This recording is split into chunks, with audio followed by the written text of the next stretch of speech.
대검에서도 지금 이상한 짓을 하더라고요. 그래서 제가 그걸 미리 간파를 해서 어제 단독 기사를 썼는데 오기 전에 확인한 댓글이 940 몇 개였거든요. 아마 오늘 안으로 뭐 1000개 넘지 않을까 싶은데 네이버 댓글 이렇게 달리기 쉽지 않습니다. 여러분 제가 자랑이 아니라 이 기사가 왜 그렇게 반응이 열광적이었냐. 여러분들의 법 상식으로 보시기에도 너무 말이 안 되는 내용이기 때문에 그만큼 많이 분노하신 내용이라서 제가 가지고 와봤습니다. 자, 바로 뭐냐면은 검찰이 앞으로 1심에서 무죄가 나면은 앞으로 그동안에는 2심까지 무죄가 나야지 이거를 뭐 상고심의위원회 이런 데서 허가를 받아서 대법원 갈지 말지를 결정을 했는데 이제부터는 1심부터 전부 무죄가 나면 어떻게 한다? 바로 항소 못하고 어떻게 한다? 검사 맡아야 된다. 어디에다가? 검찰 상소위원회에다가. 그래서 허가 안 해주면은 못한다.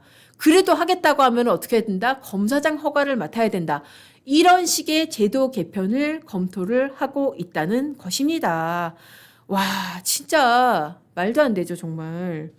이거를 어떤 이름으로 검토를 하냐면은 검사 상소제도 개선 관련 지침 개정안입니다. 말은 좋아요. 말은 좋고 제목이 굉장히 깁니다.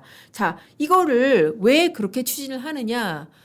검사의 무익한 상소로 국민들이 고통을 받는다는 것입니다. 여러분 어때요? 검사의 상소가 무익합니까? 그래서 여러분들이 고통을 받습니까? 여러분, 범죄 피해자인 국민하고 범죄 피해자, 피고인으로 재판받는 국민하고 누가 더 많을 것 같으세요?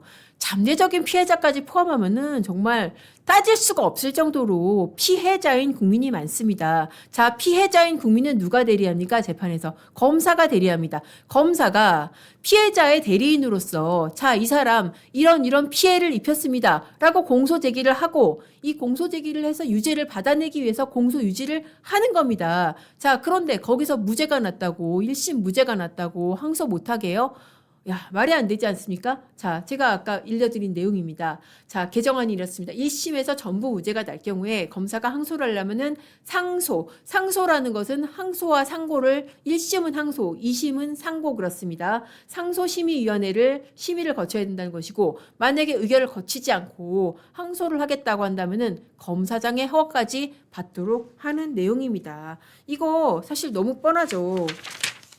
누구를 위한 건지 뭘 위한 건지 뻔한 건데 자, 이거 검사가 무죄가 나는 게 기소 내용이 잘못돼서 아니면은 억울한 사람을 결백할 사람을 억지로 지금 공소를 제기를 해서 아닙니다. 요새 뭐냐면요. 인력 부족 때문에 무죄가 납니다. 왜냐하면은 인력 부족이 너무 심각하다는 거예요. 검사 수사권 다 뺏고 다른 데로 다 파견 보내고 특히 특검 이런 데 막 검사들 다 대거 보내고 이런 바람에 그야말로 왜 선거철에 뭐 이 지역에는 막대기만 꽂아도 당선된다 그러잖아요.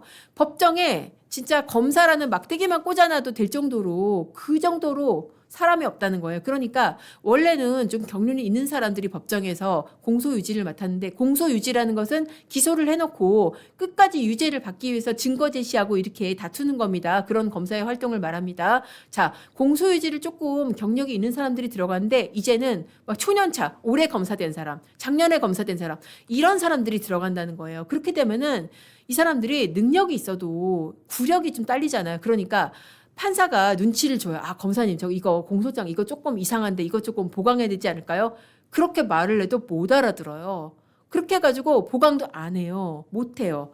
그런데 반면 피의자, 피고인 어떻게 합니까? 자, 김앤장, 뭐 황장, 세종 비싼 변호사들 수임료만 해도 수억 원에 달하는 변호사들 선임합니다. 그러면 이 변호사들이 온갖 꼬투리를 다 붙들고 늘어집니다. 예를 들어서 그런 일이 있었으면 안 되겠지만 여러분들이 보이스피싱 피해를 당했어요. 다단계 사기 피해를 당했어요. 그러면은 특히 다단계나 이런 것들은 정말 비싼 변호사를 많이 씁니다. 왜냐? 자기 돈이 아니고 다 사기 쳐먹은 돈이니까 그거로 비싼 변호사를 많이 선임을 해가지고 온갖 거를 다 다툽니다. 아, 저기 참여권 보장 안 됐어요. 아, 이거 증거 능력 없어요.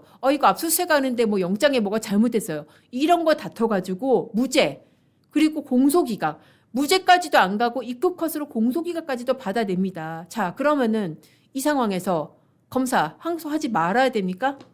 말이 됩니까? 말도 안 되는 거죠.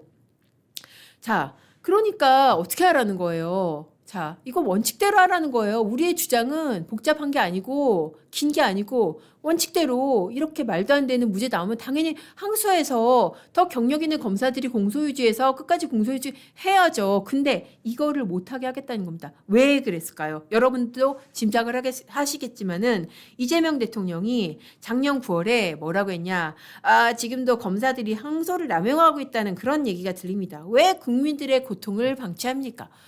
고통스러우세요, 여러분? 검사가 항소해서 고통스러우신가요?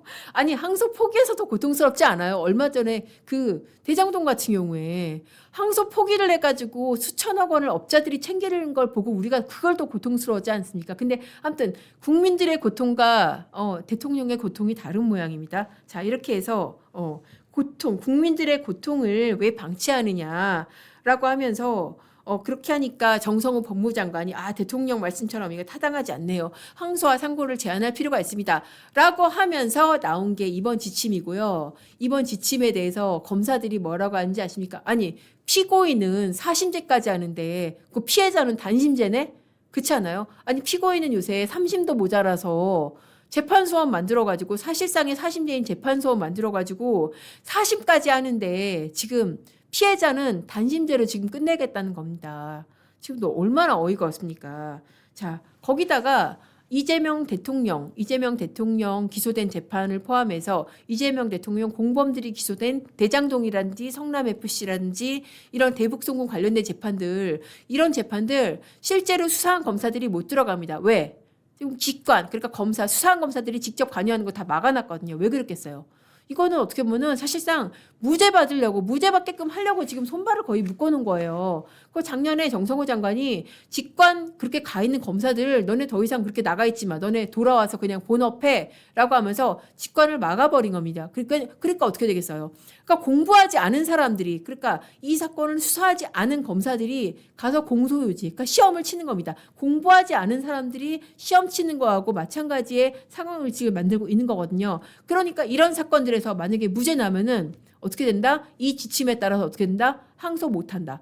불과 얼마 전에 실제로 무죄가 났습니다. 어떤 사건이냐면은 김용 전 민주연구원 부원장, 이 사람 출마하려고 그랬었잖아요. 이 사람이 법정에서 재판을 받는데 알리바이 조작을 했습니다. 그래서 알리바이 조작을 해서 알리바이 조작을 한 사람은 내가 그래요, 내가 알리바이 조작했어요, 위증했어요라고 자백을 했어요. 그런데 이 사람한테 위증을 시켰다고 기소된 검사들 있잖아요. 기소된 사람들, 이 사람들한테 무죄가 났습니다. 그러니까 김용 위증 교사 사건으로 기소된 사람들은 무죄가 났는데 이 사건도 그래요. 실제로 수사한 사람들이 가서 공소유지 못한다니까요. 그러니까 무죄 가능성이 커지는 거예요. 근데 지금 바뀐 지침에 따르면 이런 것도 어떻게 된다? 이런 것도 항소 못한다는 겁니다. 정말 그야말로 내로남불의 극치죠.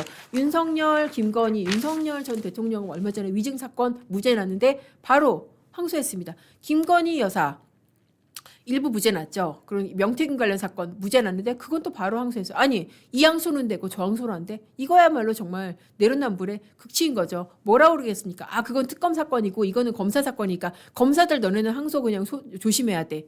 그리고 특검 사건은 그래, 그거는 뭐 전 정권 윤석열 김건희 사건이니까 그거는 항소해야 돼. 지금 이렇게 가는 겁니다. 그러니까 우리가 정말 앞으로 범죄 피해를 당하더라도 이 범죄 피해자로서의 선량한 국민들은 지금 보호를 못 받게 생겼다. 이게 바로 사법 시스템이 무너지는 현장이고, 아까 정유미 검사가 그 전화에서 경고한 이런 장면들이 바로 펼쳐지고 있는 겁니다. 그러니까는 이 기사에 대해서 저는 생각도 안 했는데 댓글이 막 900개가 넘게 달리면서 이게 나라냐, 도대체 한 사람 앞에서 이 시스템이 언제까지 망가질 거냐, 이런 한탄의 댓글들이 달렸던 겁니다. 물론 여기에 대해서 대검은 그러더라고요. 이게 확정된 게 아니고요. 이게 사실 그냥 내부 의견 수렴 중이에요. 내부 의견 수렴 중으로 할지 말지 검토 중인 단계에서 그렇게 날짜까지 다 못 봤습니까? 날짜가 박혀 있습니다. 시행 날짜가 10월 2일. 그러니까 검찰청이 폐지된 이유로 박혀 있습니다. 그러니까 검찰청이 폐지가 되면서 이 피해자들의 보호 방안도 막히게 되고 범죄자들한테는 사심까지 받을 수 있는 이런 길까지 열리게 되는 겁니다. 그렇게 해서 정말 어쩔린 말대로 정말 무죄 나와도 항소 포기. 대장동은 유죄 나왔는데 이거 항소 포기해가지고 대장동은 항소 포기해서 그 수천억의 이 이익을 갖다가 고스란히 업자들한테 안겨주는 그런 말도 안 되는 장면이 펼쳐지는 겁니다. 자, 어떻게 이 부분도 어떻게 우리가 잘 봐야겠죠. 두 눈 뜨고 보는 수밖에는 저는 방법이 없을 것 같습니다. 그래서 이 부분도 여러분들이 보시면서 구독과 좋아요, 공유 많이 해주시면은 감사하겠습니다. 시간이 벌써 월드컵 아직 골 안 났죠? 안 났을 텐데 혹시 좀 나시면은 또 중간에 또 월드컵 중계도 한번 해드려야 될 것 같으니까 네. 네, 0대0 아직 0대0이라고 합니다. 자, 그리고 아까 이제 한동훈 의원 이제 얘기 제가 잠깐 드렸었는데 뭐 추가로 이제 뭐 인터뷰 나온 내용이 뭐 있다고 그래요. 뭐 복당 의지를 뭐 분명히 밝혔고 그리고 이제 뭐 이재명 대통령 공소취소 관련해서도 이제 추가적으로 얘기를 했는데 감옥에 가지 않기 위해서 검찰을 없애고 공소취소를 하고 있다. 그리고 이제 장종학 대표하고 이제 이재명 대통령하고 상당히 비슷하다 뭐 그런 얘기도 했더라고요. 공통적으로 개인의 연명이나 이익을 위해서 진영이나 시스템을 파괴를 한다. 뭐 이런 정치를 하고 있다. 이제 그런 얘기를 했다고 합니다. 자. 언제 한번 판읽기도 한번 한동훈 의원 한번 제가 꼭 한번 불러보겠습니다.